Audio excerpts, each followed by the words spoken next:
Buongiorno a tutti. Direi che mi fa piacere essere su questo palco e considerando anche l'ora spero di non annoiarvi e quindi di raccontare un po' quello che è l'obiettivo.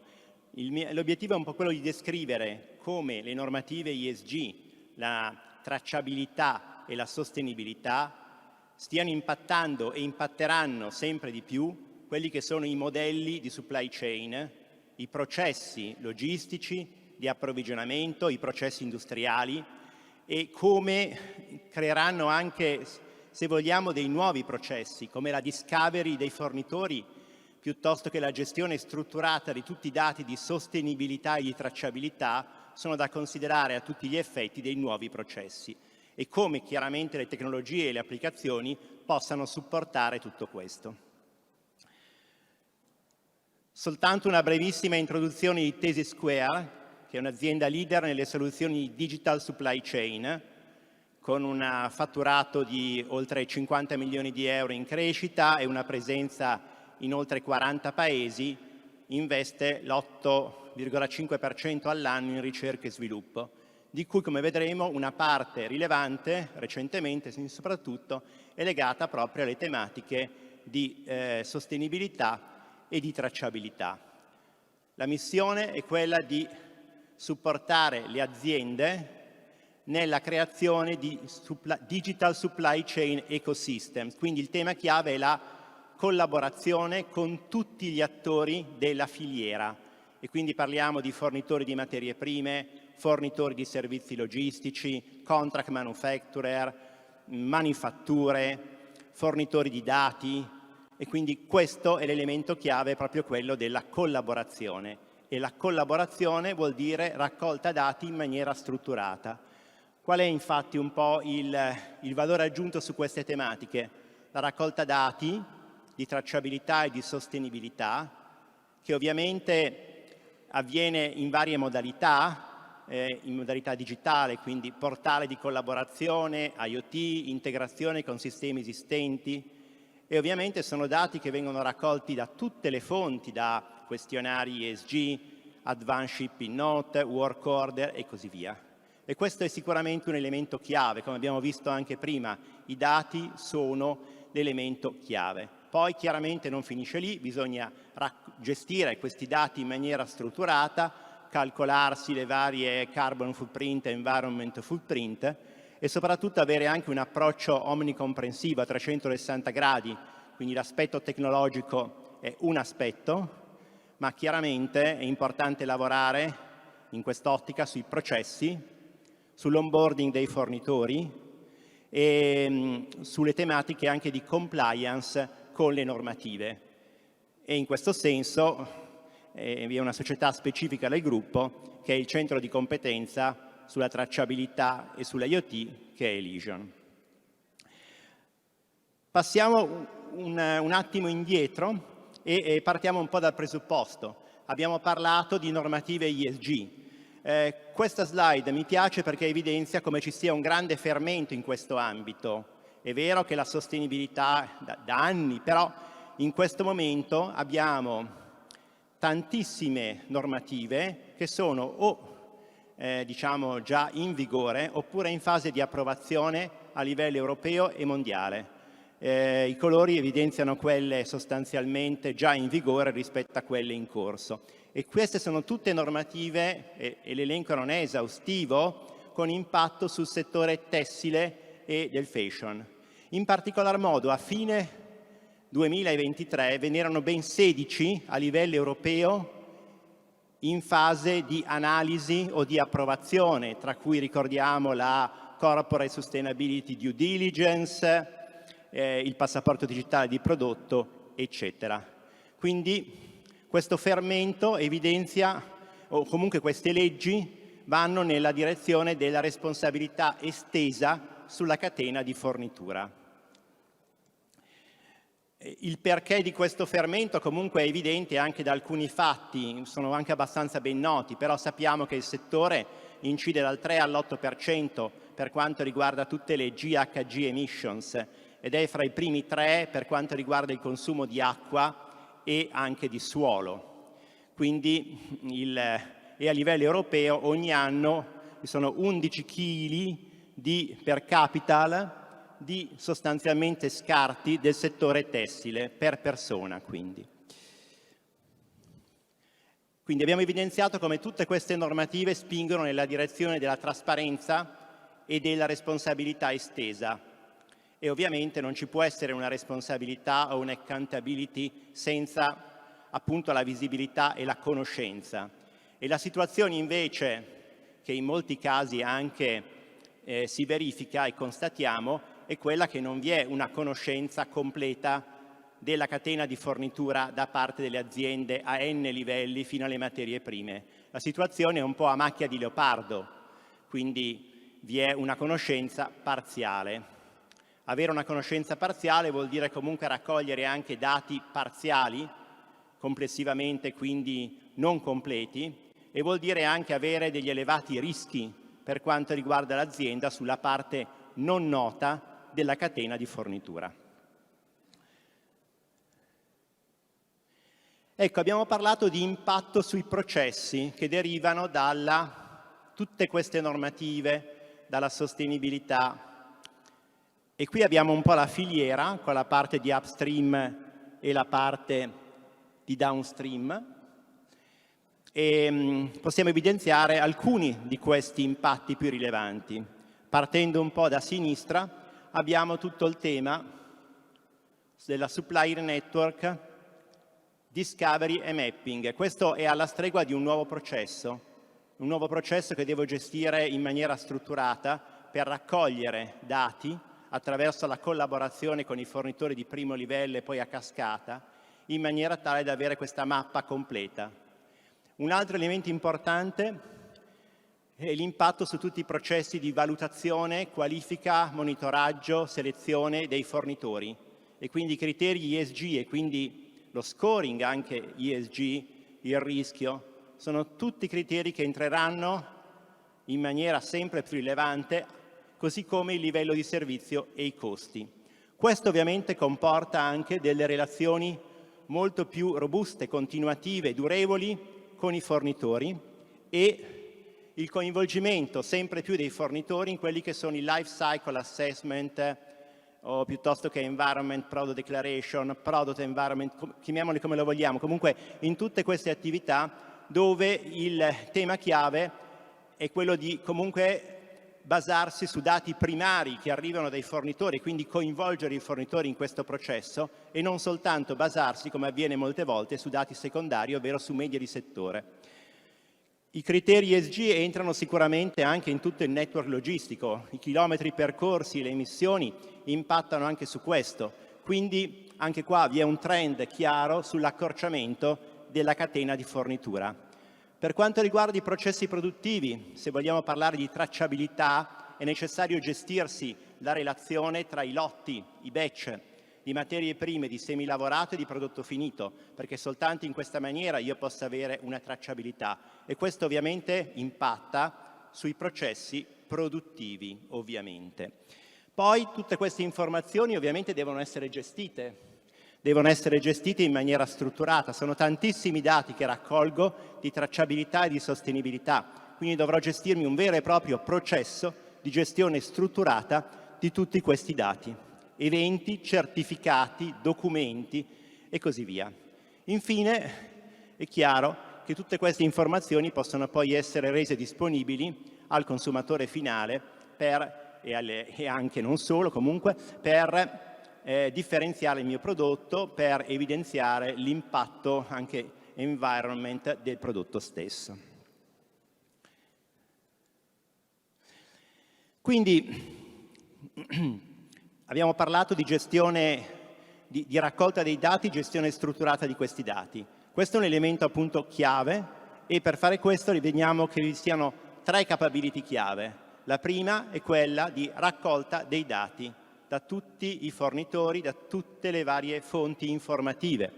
Poi una volta che i dati, documenti, certificati devono essere raccolti in formato digitale, quindi non attraverso Excel, devono essere raccolti in maniera sostenibile e continuativa e devono diventare patrimonio aziendale. Una volta che vengono raccolti, ovviamente devo gestirli, aggregarli, gestirli, monitoraggio e finalmente ho la possibilità di comunicarli anche verso l'esterno. La raccolta dati ovviamente viene fatta in vari momenti, dal processo di qualifica del fornitore e di qualifica del prodotto, quindi avere tutta una serie di raccolta dati ESG, ad esempio dai fornitori, ma anche conoscere e chiedere al fornitore quali sono a sua volta i suoi fornitori, quindi risalire sulla catena e coinvolgere anche i fornitori di secondo livello in questo processo, perché diventa importante per la discovery.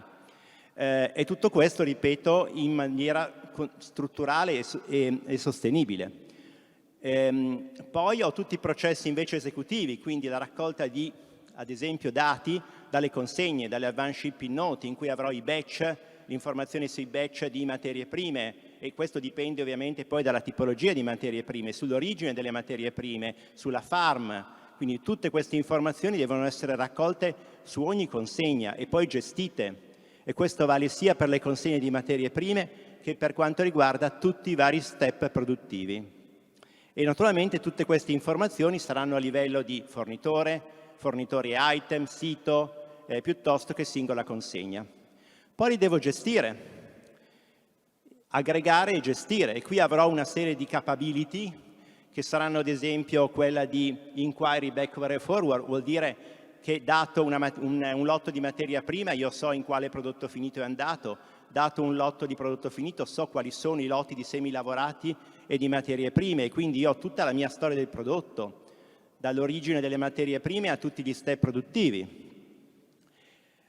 Poi chiaramente mi posso calcolare attraverso anche la distinta base quella che è la product carbon footprint e la product environment footprint del mio prodotto, ma basandomi realmente sui dati che arrivano, diciamo, da tutta la catena di fornitura, piuttosto che dal calcolo della CO2, delle emissioni, dei trasporti e così via.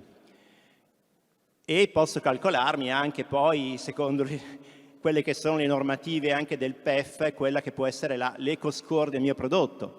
Poi posso mappare tutti i miei fornitori di primo, di secondo livello, quindi vedere i vari tier e conoscendo per ciascuno anche lo score dal punto di vista ESG e anche la presenza in determinati paesi a rischio, posso evidenziare un po' tutte le situazioni più critiche sulla mappa. Infine è chiaro che posso gestire e mandare queste informazioni verso il consumatore finale. Tutto questo ovviamente può essere gestito, deve essere gestito a seconda dei casi a livello di item, batch, lotto o anche serial number. E questo mi consente appunto di mappare tutte le situazioni di rischio a livello mondiale, mappare i miei fornitori, incrociando quello che è il rischio ESG, il rischio paese con la strategicità del fornitore. E tra l'altro anche il fatto che il fornitore mi dia informazioni sui suoi fornitori, quindi la visibilità deve essere un criterio importante di valutazione del fornitore, quindi rientra a tutti gli effetti in parametri di valutazione. Ecco, questo vuol dire di fatto, tornando al concetto di Sustainable Product Journey, che su tutta la catena, quindi questa è la parte upstream che parte dalle farm, io raccolgo nei vari step tutte le informazioni gradualmente in maniera digitale, informazioni di tracciabilità in basso, più di ESG di sostenibilità in alto, e queste informazioni accompagnano e arricchiscono pian piano il mio prodotto. Quindi io ovviamente parto dall'avere tutti i batch di raw materials, il nome della farm. Tutte queste informazioni possono essere sull'advanced shipping note della consegna. Poi ho il numero del fabric roll, piuttosto che delle location di filatura, tessitura, le date, e tutti i certificati naturalmente. E tutto questo si accompagna al mio prodotto e devo fare anche l'abbinamento tra i lotti di materie prime, di semilavorati, sino a prodotto finito. Dall'altra parte raccolgo tutte le informazioni ESG da tutti gli elementi della catena, ovviamente dati di emissione, di emissioni di acqua, di consumo di acqua, di suolo, di ozono, tutti quelli che sono gli indicatori tipicamente del PEF, atrofizzazione, e naturalmente anche tutte le informazioni su quelle che possono essere le politiche sociali, i livelli di paghe, di remunerazione e i livelli di, ovviamente, le emissioni di CO2 dei vari anelli e poi dei trasporti in maniera particolare, conoscendo anche le tratte di trasporto. Questo vale sia per la parte upstream, naturalmente, e poi a seguire anche per la parte downstream. Chiaro che posso poi mettere tutte queste informazioni in blockchain e renderle poi disponibili verso il consumatore finale. Questo vuol dire che io posso avere giusto delle informazioni di questo tipo, avere quindi una struttura dati che mi consenta di guardare un determinato lotto di scarpe, ad esempio, di 20 o 24 paia di scarpe, ho il mio lotto, le caratteristiche, so quali sono i lotti di materie prime che sono state utilizzate per questo lotto di prodotto finito, ho il serial number, conosco tutti gli eventi, ad esempio le advanced shipping note e i purchase order dei lotti di materie prime, so dove è stato fatto il taglio, l'orlatura, l'assemblaggio, ho tutti i documenti, nel senso dei certificati che vi hanno accompagnato il mio prodotto, dai certificati dei fornitori delle materie prime a quello che è lo score, quindi le caratteristiche della Product Environment Footprint, aggregando tutti i dati che arrivano dai fornitori. E naturalmente, cliccando su un determinato lotto di materia prima, posso vedere il lotto specifico e le caratteristiche del lotto. Alla fine del mio percorso, che è la parte più facile, io posso decidere quali dati voglio naturalmente rendere visibili al mio consumatore finale, e anche qua avremo una parte più di tracciabilità in cui ho tutte le informazioni, quindi 100% di tracciabilità, dove è stato assemblato, tagliato, dove è stato prodotto il tessuto, dove arriva la pelle, la farma, tutti i certificati che l'accompagnano, piuttosto che la parte di sostenibilità, acqua, CO2, EcoScore, e presenza di sostanze pericolose, eccetera.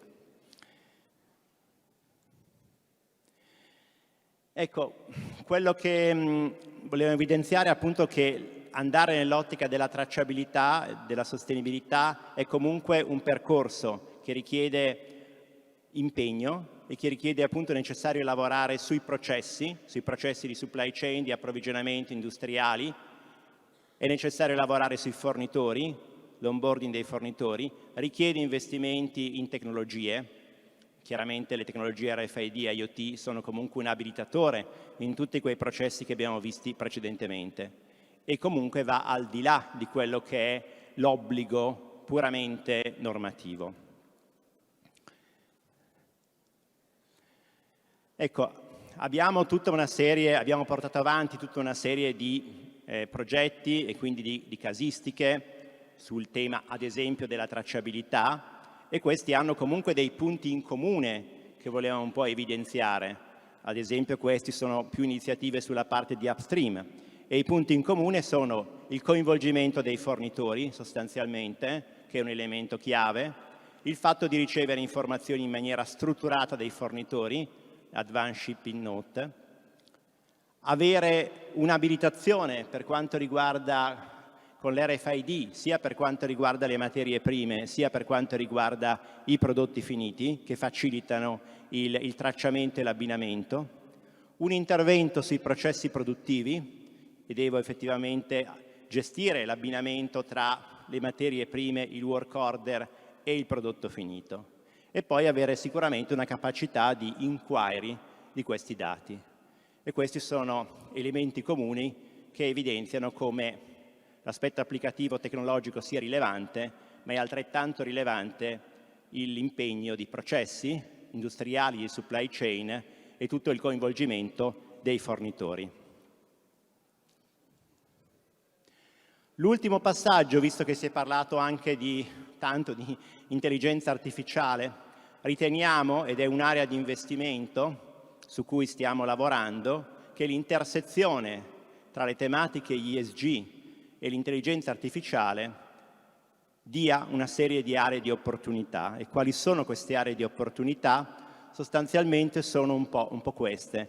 Il primo è tutto il tema della recognition e della verifica di tutti i documenti e i certificati che devono essere, che abbiamo visto, sono tanti, e quindi la possibilità di controllare questi certificati, la loro consistenza, raccogliere informazioni da essi, è un elemento già molto importante. Un altro è la supplier intelligence, quindi la raccolta dati da tante fonti informative destrutturate sui fornitori in tutto il mondo, quindi magari anche in differenti lingue, magari della stampa locale, in cui io ho dei segnali deboli su quello che accade o quello che è accaduto o sta accadendo sul fornitore dal punto di vista finanziario o dal punto di vista environment o dal punto di vista delle politiche del lavoro. Quindi avere questi segnali deboli mi consente di avere degli alert e di anticipare dei problemi. Questo mi può consentire di anticipare situazioni critiche sui fornitori di mesi rispetto a quello che poi accadrà. E un altro elemento importante poi è quello di simulare, fare what if e quindi di migliorare quella che è la product environment footprint del mio prodotto. Io comunque avevo tutti i dati, me la sono, diciamo, calcolata, ho tutti gli elementi per poter anche fare delle azioni, diciamo, intelligenti, quindi per poter ottimizzare quella che appunto è l'impronta environment e carbon del mio prodotto.